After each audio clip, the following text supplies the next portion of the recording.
Olá, nós vamos conversar hoje sobre o impacto de barragens sobre a ictiofauna, especificamente sobre espécies migradoras. As barragens podem ter vários efeitos sobre a ictiofauna, mas o tópico que nós vamos tratar é a barragem interrompendo as rotas migratórias. Nesse slide nós temos uma imagem, uma representação da bacia Araguaia-Tocantins, com os dois principais rios, Rio Araguaia e Rio Tocantins, correndo paralelo por milhares de quilômetros, até se encontrarem e desaguar juntos, formando um único leito.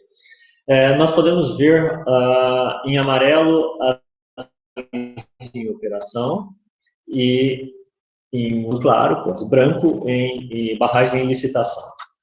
A situação que se apresenta é o seguinte: o futuro para a conservação da ictiofauna na bacia é bastante preocupante, porque estão previstos muitos reservatórios. Nesse momento, a grande preocupação está em relação ao Rio Tocantins, que já apresenta vários reservatórios construídos. Né? Nós, da Universidade Federal Tocantins, trabalhamos nesse rio há mais de 20 anos, já trabalhamos em alguns desses reservatórios, e temos uma radiografia do que representa esse impacto sobre espécies migradoras da bacia. Bom, as barragens basicamente têm duas mudanças radicais na paisagem. A primeira é transformar uma água corrente em água parada. Obviamente, esses dois ambientes são completamente diferentes. As espécies que estavam adaptadas a uma situação de água corrente não reconhecem, muitas delas, né, as migradoras especificamente, não reconhecem as águas paradas como um ambiente propício para a reprodução.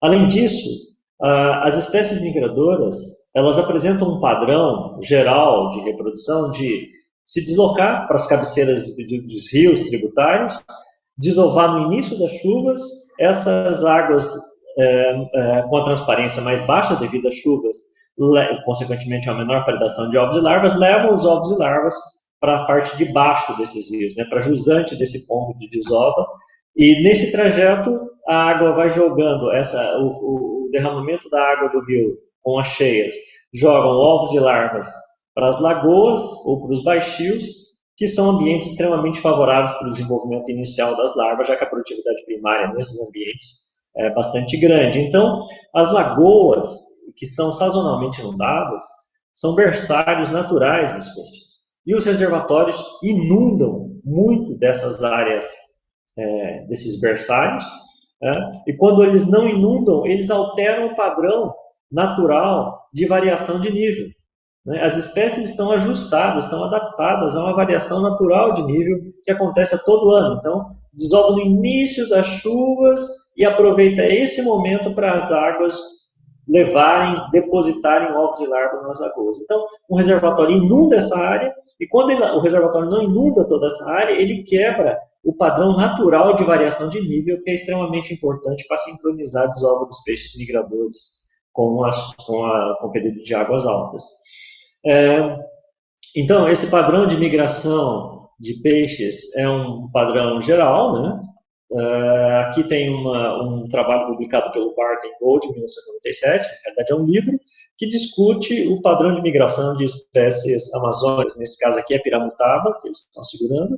Ela migra milhares de quilômetros, reproduzem e crescem na região estuarina, então ele tem um percurso muito grande a percorrer para completar seu ciclo de vida.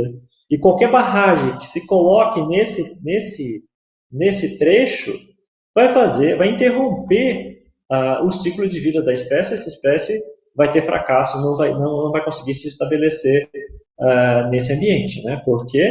Porque as exigências fisiológicas, biológicas, ecológicas da espécie não são cumpridas. A espécie não reconhece o reservatório como um ambiente propício. Isso é verdade para todas as espécies migradoras. Obviamente, nem todas as espécies migradoras deslocam a distâncias tão grandes, né, quanto a piramutaba e outras espécies de grande bagre.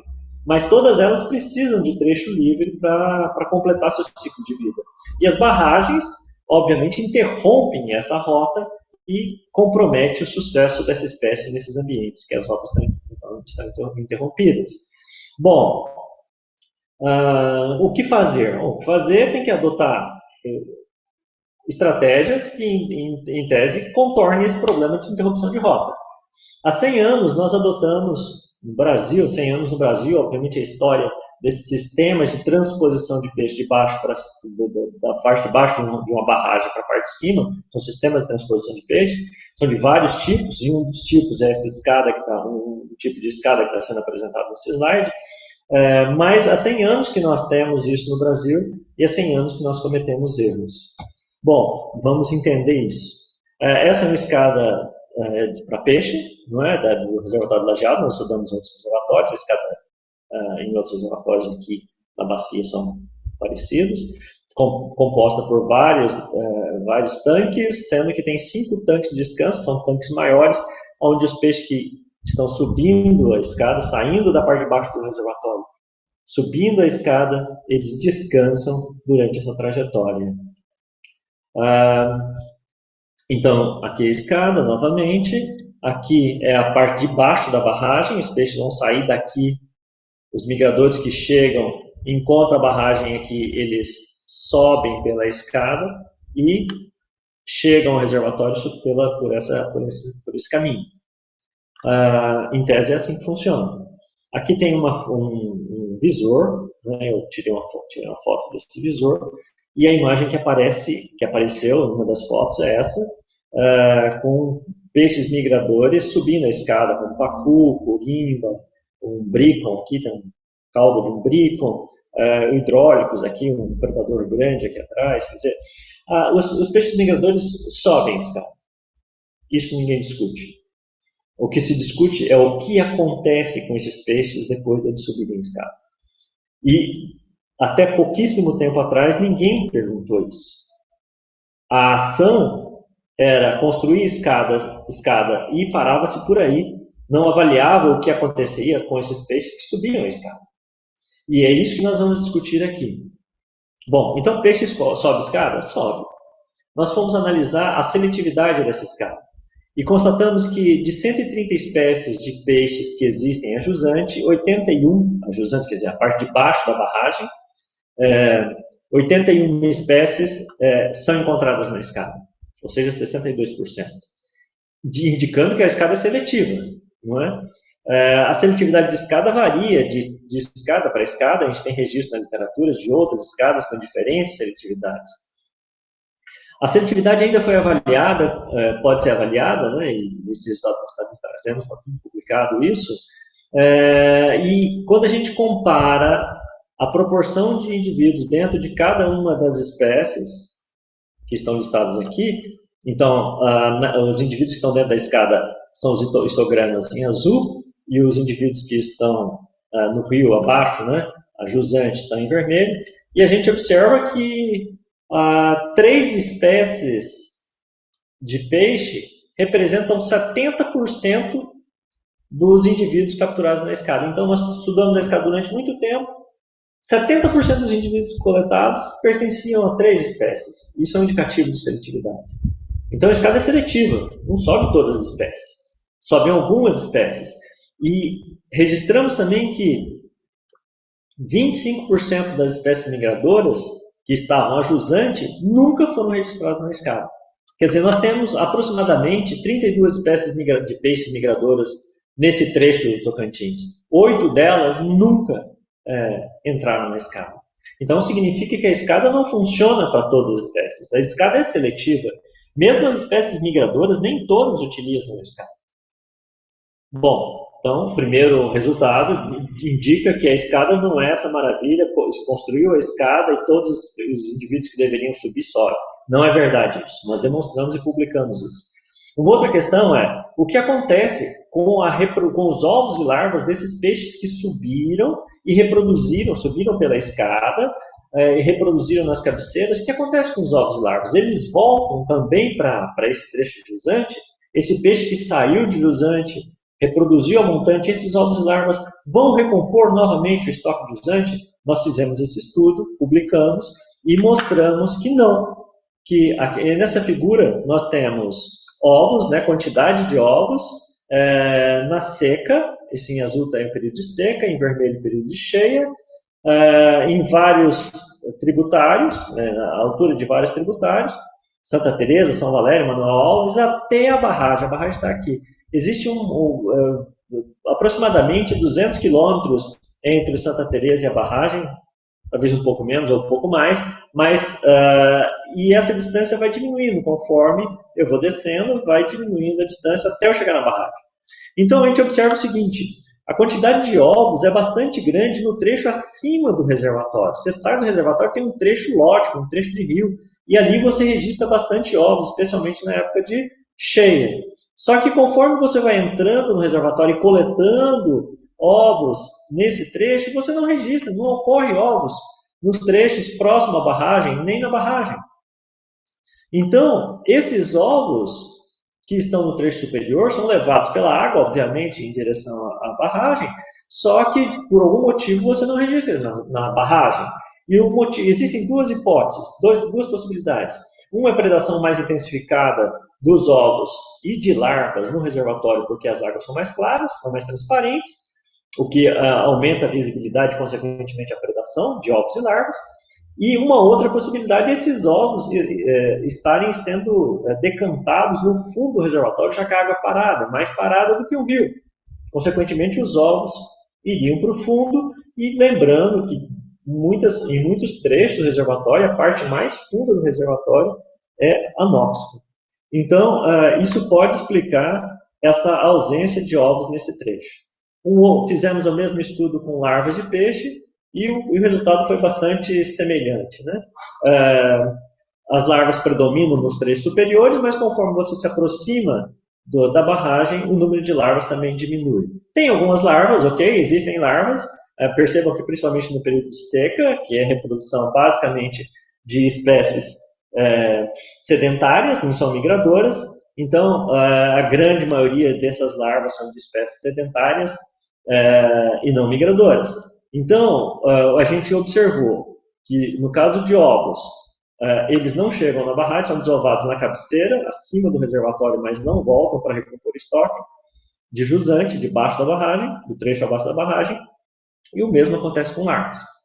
Então, o peixe, em tese, sobe a escada, algumas espécies migradoras sobem, desovam, mas isso não recompõe o estoque de jusante, quer dizer, isso não é bom, significa que o estoque de jusante pode estar diminuindo, porque está só passando o peixe para cima. Não está havendo recomposição no trecho inferior da barragem. Fizemos um estudo também está publicado, sobre descida de peixes pela escada. Bom, o peixe que sobe a escada e entra no reservatório, ele teria que voltar, ou as larvas, os ovos, ou o próprio peixe adulto deveria voltar para recompor o trecho de baixo, senão você está tirando o peixe de baixo, jogando para cima, e vai chegar um momento que o estoque de baixo vai estar comprometido. Não é? Então, nós analisamos se havia volta de peixes pela escada.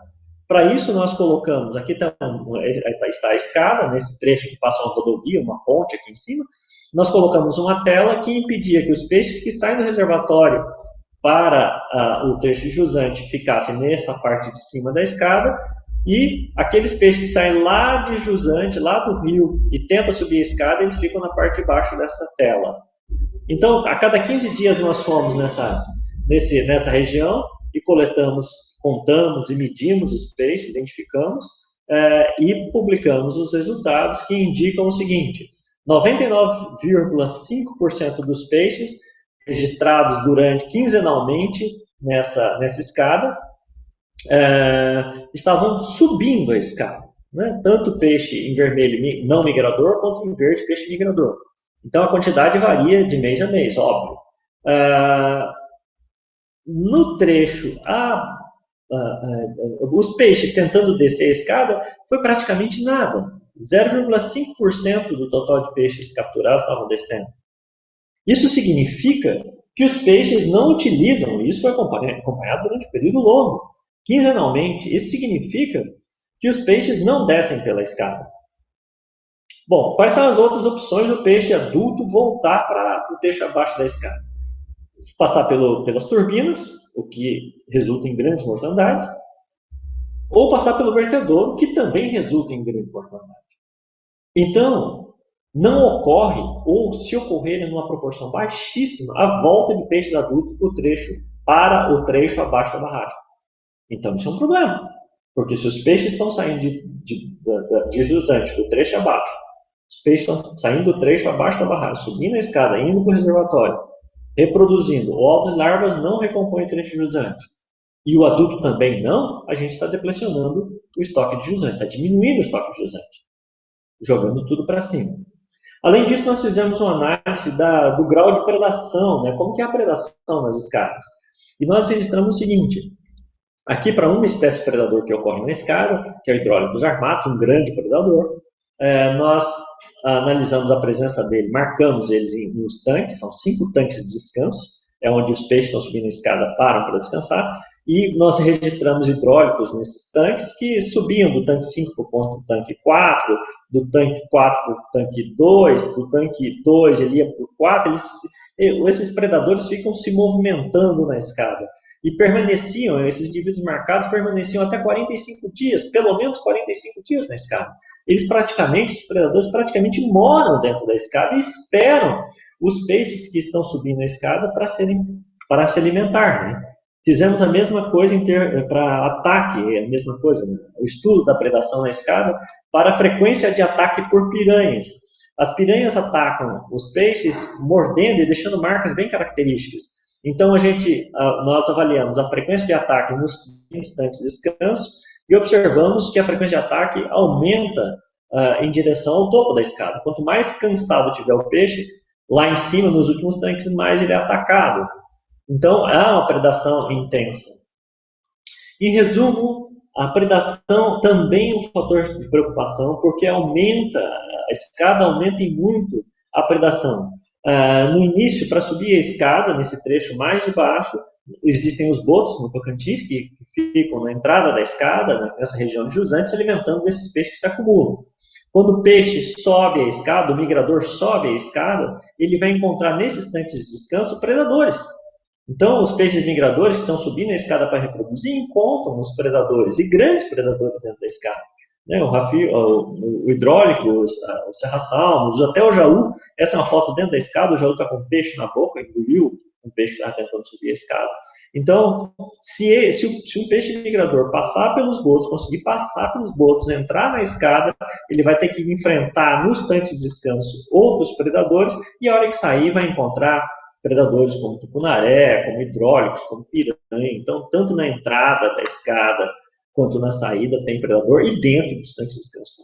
Então, a escada parece uma grande armadilha, um corredor, que a predação é intensificada, e isso é bastante preocupante também.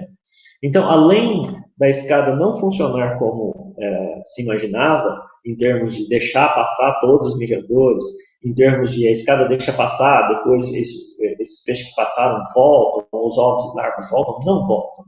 A escada é seletiva, os peixes que passaram não voltam, os ovos e larvas também não voltam. Quer dizer, a escada está funcionando como um mecanismo de jogar peixe da parte de baixo da barragem para cima da barragem, sem a possibilidade de recomposição do estoque de jusante. Obviamente isso está errado, isso não pode acontecer. Se o peixe sobe, depois ele de alguma forma vai ter que recompor o estoque de jusante, o estoque abaixo da barragem. Então, além da predação que é intensificada. Então, em relação a esse impacto da barragem, que é a supressão de rotas migratórias de peixe e utilização de sistema de transposição de peixe, além de escada existem outros mecanismos, nós sugerimos, em relação à escada, que se fechem as escadas, todas as escadas abertas nas usinas hidrelétricas brasileiras. Os resultados que nós publicamos são bastante fortes. Essa discussão não existia no Brasil até poucos anos atrás. Isso ganhou uma dimensão não só no Brasil, como uma dimensão mundial, porque em outros países que também existem escada, que os migradores também têm um padrão semelhante às espécies migradoras neotropicais, e também tinham o mesmo problema, mas eles não tinham detectado. Então, como recomendação fechem as escadas. Nós trabalhamos basicamente, nossos estudos foram feitos basicamente com grandes barragens. Né? Não sabemos como é que isso se comporta em pequenas barragens, né? Em reservatórios bastante curtos, em PCHs, né? Que geram pouca energia. Mas em reservatórios, grande parâmetros no Tocantins, indicaram que as escadas não funcionam como deveria funcionar. Então, fechem as escadas. O prejuízo, o resultado da ascensão da escada, da abertura, da construção da escada é pior do que se não existisse escada. Então, vamos fazer o quê? Bom, tem recomendações que dá para fazer. Então, em relação ao reservatório, tem que ter um monitoramento constante, daí que eu falo de reservatório. O reservatório é um novo ambiente que nós criamos, então nós temos que monitorar esse ambiente. Nós temos que saber quais são os hábitats críticos dentro do reservatório, né? Como que está sendo o recrutamento, como que está a composição genética desses peixes. Nós temos uma responsabilidade, porque nós criamos um ambiente. Alguns peixes, os peixes não migradores, os peixes sedentários, podem se dar muito bem no reservatório. Mas os peixes migradores, não. Os peixes migradores precisam de trechos livres e a escada é para peixe migrador. Uma outra recomendação é concentrar esforços de pesquisa e conservação nos trechos fluviais remanescentes. Aqueles trechos em que o rio ainda corre normalmente acima do reservatório devem ser conservados, devem ser pesquisados, devem ser prioridade para a conservação. Porque esses trechos ainda podem servir para as espécies migradoras utilizarem para completar seu ciclo de vida. Então, é fundamental que nessas bacias hidrográficas, aonde tem trechos livres de rio, esses trechos sejam conservados. Por último, a última medida de conservação é considerar medidas alternativas de manejo, além disso tudo que nós falamos, conservar e restaurar hábitats críticos, né? O ambiente que é crítico para as espécies nesses trechos vivos tem que ser conservado, tem que ser restaurado, e alertamos para evitar medidas convencionais de manejo, como repovoamento, aquicultura, tudo, essas medidas, apesar de serem estratégias que podem ser utilizadas, elas têm que ser vistas com muito cuidado, porque existem resultados que também indicam que esses métodos de repovoar não é tão bom quanto inicialmente se pode ter pensado. Então, em resumo, escadas em grandes reservatórios têm que ser vistas com muito cuidado, não é uma saída, não resolve completamente a situação. E um aspecto que eu quero considerar para vocês é o seguinte: sempre que a gente pensa no impacto ambiental, a gente analisa esse impacto, esse possível impacto, sugere medidas mitigadoras que reduzam esse impacto, e não pode parar por aí. A hora que você adotar a medida mitigadora, você tem que já ter programado uma avaliação dessa medida, porque qualquer medida que você adotar em relação ao ambiente pode ter um resultado positivo ou negativo. Se você avaliar o resultado e for negativo, ok, essa medida está descartada, ela vai ter que ser ajustada. Então, a avaliação da ação é importante. Não é só você adotar uma ação, você tem que monitorar para que o erro, que um possível resultado negativo, não continue sendo adotado por muito tempo. As escadas de peixe estão sendo construídas no Brasil há 100 anos. E a pergunta fundamental nunca tinha sido feita, que é o que acontece com os peixes que sobem a escada. Então percebam que é necessário, quando se pensa em questão ambiental,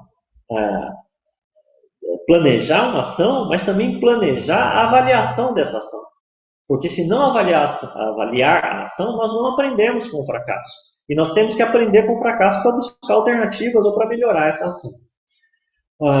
Agradeço e para aqueles que tiverem interesse, busquem as publicações que estão disponíveis. Obrigado.